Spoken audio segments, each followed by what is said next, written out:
Hello everybody. We're going to start the channel off with some current events, I suppose we'll say. My name is Seth, and today we're going to be taking a look at the situation in Spain. I'm just going to start off by playing a little video here. I'm sure we've all seen this footage already, but this is, I guess, 2 days ago now, as the first wave of Moroccan invaders hits the border of Ceuta.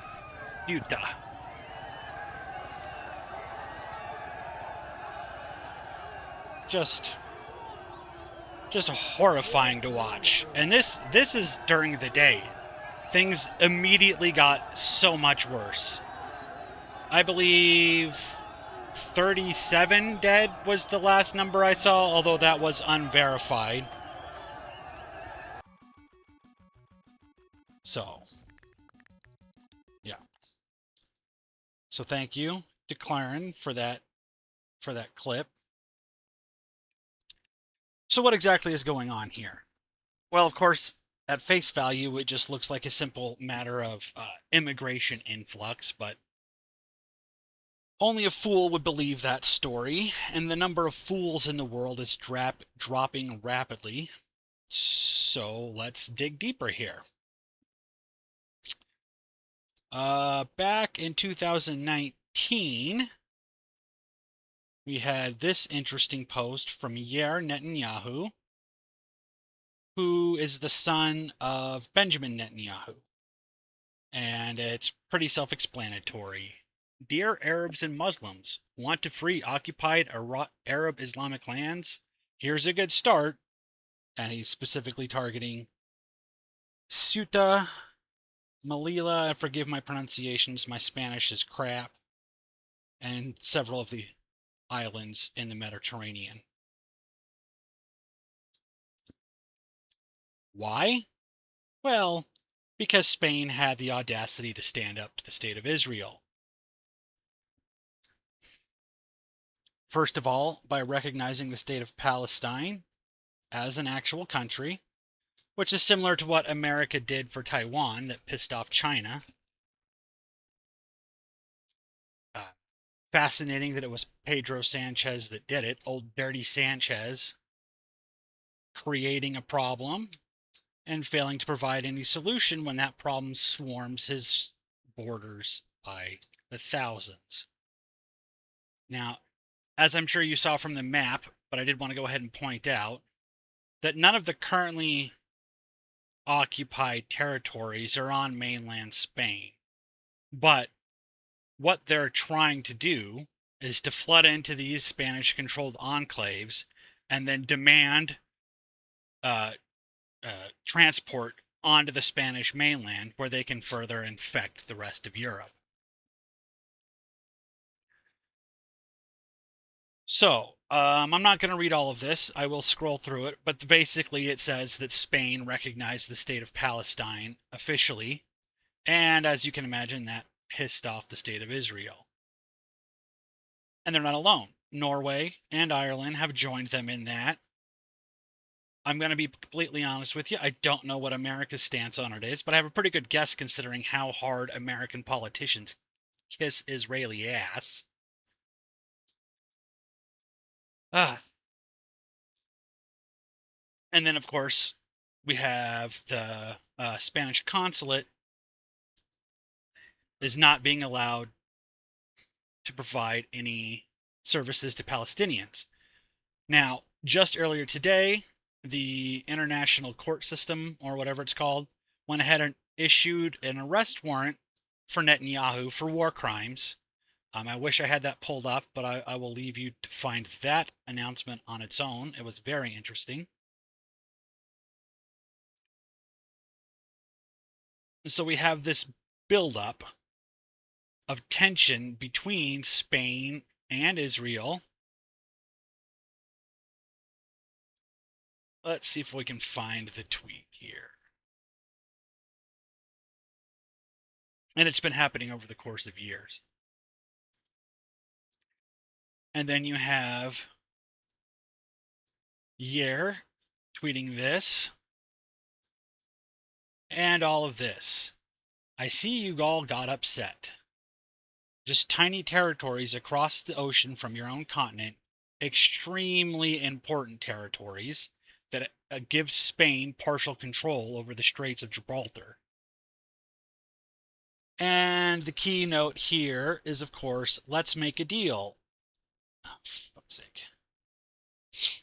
We won't fund NGOs in your country calling you to give away Ceuta and Melilla, and you will stop funding NGOs in our country to call us to give away Judea and Samaria. Well, I don't know anything about the Spanish government funding NGOs in Israel. Maybe they are, or maybe that's a dirty lie. I would say either option is equally likely. But what's very clear is that Yair here is all but admitting to the fact that the state of Israel is behind it.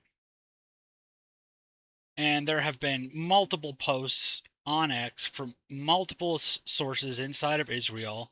They're doing various forms of bragging, gloating, boasting, or even just more or less straight up confessing.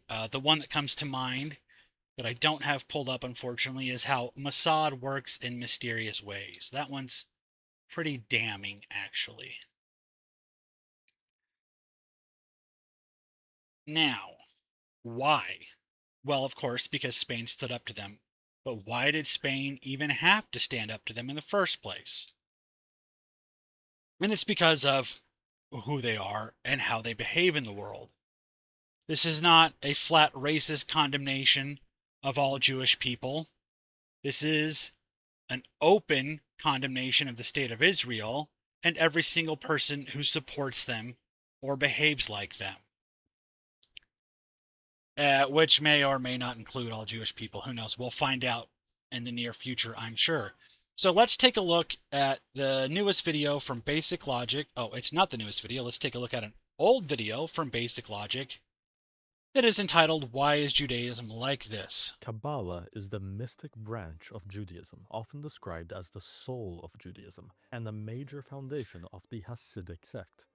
And I have looked into Kabbalah, I not extensively, but while I was researching mysticism and traveling my own mystic path, I obviously brushed up against it. They have some interesting beliefs. For example, did you know they try to hump God? I'm not joking. You may have noticed how some Orthodox Jews keep rocking back and forth when they pray. This is called shuckling. Now, what he's explaining here is ever so slightly, but only slightly, hyperbolic. Humping is crude language, but overall, what he's saying is true. They are trying to couple with their version of the divine feminine, which he'll get into shortly. Described as simulating the act of intercourse in their main text, the Zohar. Now, maybe you think that sounds bad, and you're right. The Zohar explains that the purpose of trying to hump God is a quote, erotic union with God, so that they can use his energies. Or should I say, her energies? Model's tweaking Because out, according sorry. to Kabbalah, after the destruction of the Second Temple, God split into two, a masculine energy and a feminine one. The masculine energy followed the Jewish people through the diaspora, whereas the feminine energy remained in the ruins of the temple. So they're literally trying to couple with their version of the divine feminine they believe to be somehow trapped in the ruins of the Second Temple. It's very bizarre. It's extremely archonic. And as a Gnostic, I must say it is horribly offensive to me. I view it as them essentially trying to rape Sophia. That is more or less how they view it as well, although they have a slightly different frame for it. They hump the feminine god, not the masculine. Yes, these are the same people who accuse Christians of being polytheists because of the Trinity. Speaking of, Christian doctrine accuses the first century Hebrews of having turned the house of God into a marketplace. But Kabbalah seems to have addressed these concerns by turning it into a cosmic brothel. And what do they use these energies for? Well, sorcery, of course. Except they don't call it sorcery, Right. as that would be a sin. Instead, it's about drawing out the power in words. Imagine the Dragonborn in Skyrim. It's like that. Again, I'm not really Right. joking. They call themselves Baal Shem, the masters of the name. Whose name? God's name, of course, and claim to use his name and words to command reality. Examples include creating artifacts. Uh, Forgive the late pause, but yes. And the god that they worship they has many names. They call him Baal. From the Gnostic angle, it's very clear to me that they are worshiping the demiurge. He has many names: Yaldabaoth, Soklas, Samael. The one that I think is most relevant here is Samael. I believe it means blind god, and it fits his pattern of behavior as the creator god and their pattern of behavior as his chosen people far too well. But let's continue. Artificial life in the form of golems, performing healing miracles, and in the case of their interpretation of King Solomon, binding demons into giving him wisdom. So they're creating soulless creatures, just like the demiurge and the archons do, and then trying to bind archonic forces or bribe them or whatever they can do to get power out of them. Though they don't encourage that one. You may be thinking this all sounds very irreverent, and you'd be correct. That's because they don't see God the way we do. For us, God is an all powerful sentient creator. But for them, God is more akin to a creative energy to be harnessed. This is shown in their creation story. When the rest of us Goys read Genesis 1:3, which says, "Let there be light," we interpret that as God having willed light into being. But they interpret that as the Ein Sof, that is God before God, shattering itself in an attempt to create, sending divine energies in every direction. So they have a backwards understanding of source. They think that the monad broke himself into pieces to try and create, which is not what happened. His creations were perfect. We'll get into the length and breadth of the Gnostic creation myth in a different video. Suffice it to say that they are close, yet somehow very much often wrong about the creation of the world. Divine energies in every direction and crashing into other fragments, resulting in corrupted evil versions, also known as the other side or the demonic. Most of the divine fragments went into the souls of the Israelites, but the Goyim got stuck with the demonic stuff. That's why they're insular and almost never intermarry. And the actual truth is nearly the inverse. The so-called Goyim are possessed of Sophia's divine spark, and the tribes of Judea, the chosen of Samael, are apparently bereft of it. They are what you would call Hylics. Just like they believe they can draw out God's energies by humping in prayer, they also believe marriage to Gentiles is a way to get spiritual STDs. You might be wondering how they managed to get all that from just "let there be light." Most religions have a system in place to interpret their holy texts. Kabbalah also has one. It's called schizophrenia. Yeah, just being Again, I wish I was batshit joking. crazy. On screen are some interesting statistics that I think explain a lot. Kabbalah Sorry to keep interrupting you, but these are all various neurological diseases. I think most of you are probably familiar with schizophrenia and how that works. Lots of hearing voices and hallucinations. And then the rest of the diseases on screen are various forms of neurological disorders. Some of them are really quite nasty. Um, I'll leave you to do more research on that independently. But yeah. And I did do the best I could to fact check these. It's more or less true. The schizophrenia claim is a little loose, but everything else is spot on. in a lot. Kabbalah believes their purpose, the mission of Judaism, is to quote, repair the face of God. To do so, they need to repair the third temple and And remember, they're trying to repair the face of their god, the demiurge. the the creator of the physical realm that is ignorant of its own origin and blind to the higher power above it. Bring about the Messiah. Once that happens, the corrupt fragments will be removed, and in some views, that includes parts of the souls of the Goyim, which will result in those of us who remain turning into mindless drones in eternal blissful servitude to the chosen ones. You might But that is not what's going to happen. think this is just some fringe occult stuff with no bearing on your life or Oh politics, no. but you would be wrong. Yeah. Kabbalah was trendy among the Western elite, especially Hollywood, and organizations like Chabad, deeply rooted in Kabbalah, have serious influence. They have close ties to American presidents, Yeah. donations to pro-Israel candidates, and emissaries in high places. And the reason they're so obsessed with this stupid shit is because it actually works. Now, I'm not big into spell casting myself, but they are, and it works for them. They make deals with these archonic forces and they get their end. What they have to pay is insane, and part of the price is the pain and suffering of all of the rest of the world. Now, it would get me a lot of views to lean into conspiracy theory and claim Kabbalah secretly controls the world. Oh, the But they conspiracy don't. theory goes real They're fucking deep. influential, yes, but they gain most of that power as a result of Western trends and having common cause with more powerful movements, like Christian Zionism and the Israel lobby. They're the beneficiaries of bigger players' actions, though they probably still credit their success to those occult rituals and devout humping. Well, that's because Kabbalah is the occult rituals and wall humping have been working for them for thousands of years. So that is a very brief summary of more or less what they believe and why they do what they do. So now the question before us is, how do we respond? Let's go ahead and actually kick this guy subscribe, because I feel like we're going to be back to him at some point.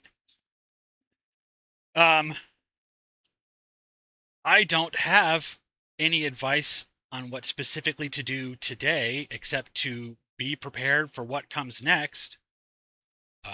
It's described in both the Bible and the Nag Hammadi text as the apocalypse.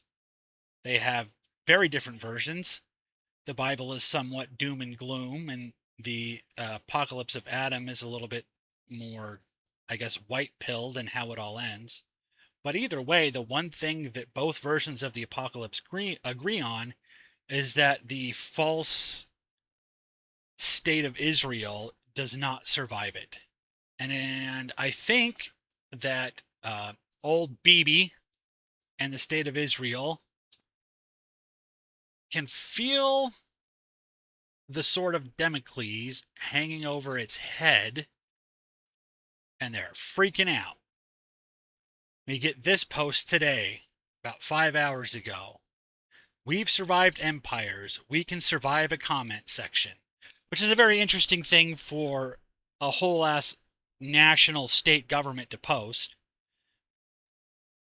It seems to be getting a lot of likes. We get 21,000 likes here, but that's interesting because if you scroll down, you don't see any kind of engagement like that on either of their previous posts.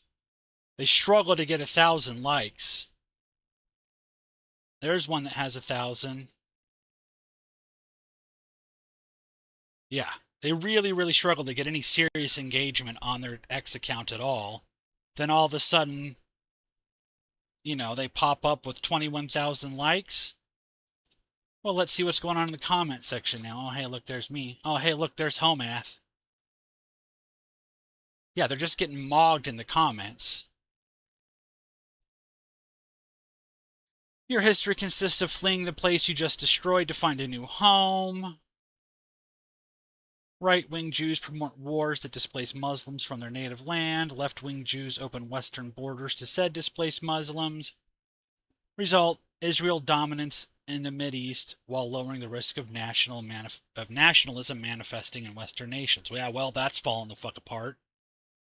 Yeah, you're not getting your menorah back. The hell they are. Absolutely, they're not getting it back.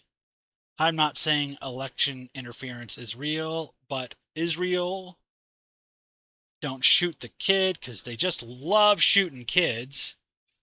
Are you anti Semitic? And just on and on and on. Oh, look, here's Israel Exposed, has 16,000 likes. That's a fun one. Yeah, that's a fun one right there. I like that one. I retweeted that one. You can hardly find any actual support in the comment section. It's all just a bunch of almost certainly. Well, I don't want to just come straight out and accuse them of botting likes. So we'll just call this a statistical anomaly for now. And the thing that I find quite fascinating is the steady pace at which it jumps up. So I'm going to keep an eye on this. It was at 14,000 the last time I checked. Now it's all the way up to 22. It's just going to keep going and going. But I wouldn't be the least bit surprised if X comes through and removes a whole shitload of likes. So what, as of about, 6:30 my time on the 1st, it's at 22K likes and just absolutely getting owned in the discussion below it. Yeah.